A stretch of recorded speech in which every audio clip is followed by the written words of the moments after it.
Hi guys, welcome as we solve this problem. And I read the question, given that x raised to 4 all over x squared plus 1 to bracket squared is equivalent to a plus b all over x squared plus 1 plus c all over x squared plus 1 into bracket squared. Determine ABC. So guys, I have done that question already and this is how I have done it. Guys, our question is to expand this in form of, this is written as a plus b all over x squared plus 1 plus c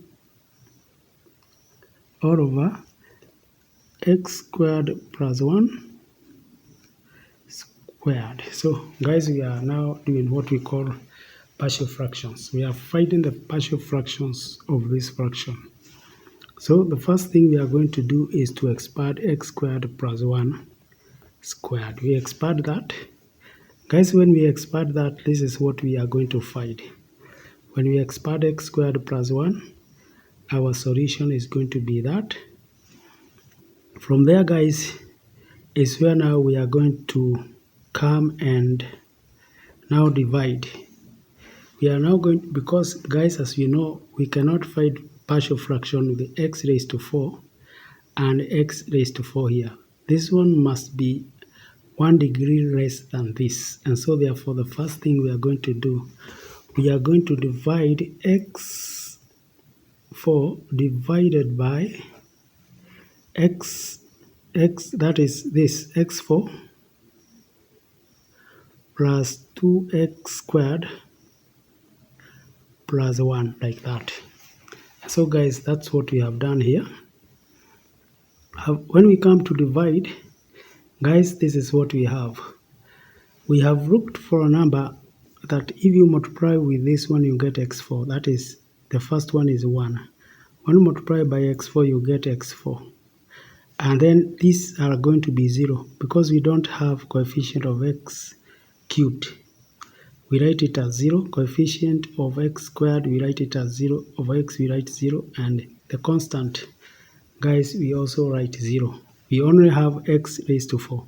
So when we divide that, we get x raised to 4. These are going to be 0. Here we have 2. If you multiply 1 by 2x squared, you get 2x squared. Now plus 0, because we don't have any coefficient of x. Now plus, then plus 1. So if we take away that and that, you get negative 2x squared minus 1. And so therefore, guys, this is our remainder.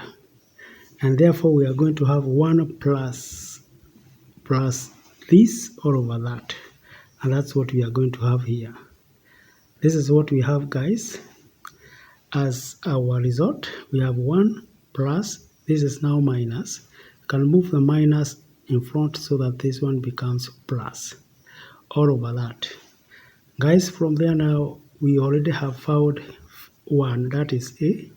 We are now going to find the other values of that. So we find the partial fractions for that. Looking for the partial fraction of that, guys, we return yet again to what we had formerly for this equation. We had x squared plus 1 squared. Then we say x squared plus 1 there. And now we come to the second degree. This is ax plus b, cx plus d. Guys, this will lead us to having 2x squared plus 1, ax plus b. If you divide that and that, you get this 1. Plus cx plus d. If you divide this and that, that is gives us 1. So here it shall be like it's 1. Looking for a, b, and c. Guys, as you can see, before we do that, we now expand that. When we expand, you can see we don't have, for example, here we don't have coefficient of x3. So automatically a is going to be 0. A is going to be 0, guys. As you can see, we have a equals to 0. Guys, we also don't have x on this side. So that proves that a is 0. We don't have x, and so even the c is going to be 0, because when you add that and that, they are going to come to 0. So even the c is 0. And guys, we can now be able to find b equals to 2, because when you come to squared, you have 2 there. Here we have 2, so this is also 2. And then they can use the constant, that is 1 in this side. This other side we have d plus b. So b plus d is equals to 1, but we know b is 2, and so d is going to be negative 1. And so therefore, guys, our equation then is going to change to this. We are going to have this as our partial fraction for this. Guys, remember formally we had this. We had 1 minus. So this minus, we must remember it. And so we are going to have minus 2 plus. This is going to be plus 1. So we are going to have 1 minus 2 all over x squared plus 1 plus 1 all over x squared plus 1 to bracket squared. Therefore, guys, this is our solution. Next, guys, we are going to look for the integral of this. Guys, that we are going to find it in our next video. So, see you in my next video. Bye.